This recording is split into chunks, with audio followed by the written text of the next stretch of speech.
বাংলাদেশ ব্যাংকের উদ্যোগে চালু হচ্ছে টাকা পে কার্ড। এটি হবে ভিসা, মাস্টার কার্ড, এমএক্সের মতো একটি আন্তর্জাতিক কার্ড সেবার স্থানীয় বিকল্প। প্রাথমিকভাবে রাষ্ট্র মালিকানাধীন সোনালী ব্যাংক এবং বেসরকারি খাতের দি সিটি ব্যাংক এবং ব্র্যাক ব্যাংক চালু করেছে। টাকা পে কার্ডের লেনদেন নিষ্পত্তি হবে শুধু বাংলাদেশ ব্যাংকের এনপিএসবি-এর মাধ্যমে। অন্য ব্যাংকগুলো ধীরে ধীরে এই টাকা পে কার্ড চালু করবে।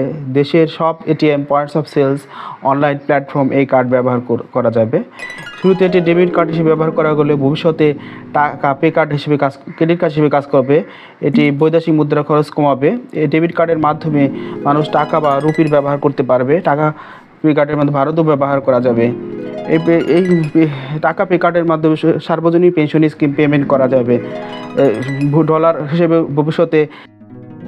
এই টাকা পে কার্ড ব্যবহারের কারণে আনুষঙ্গিক চার্জ কমবে, এতে কাস্টমারের হয়রানি কমবে।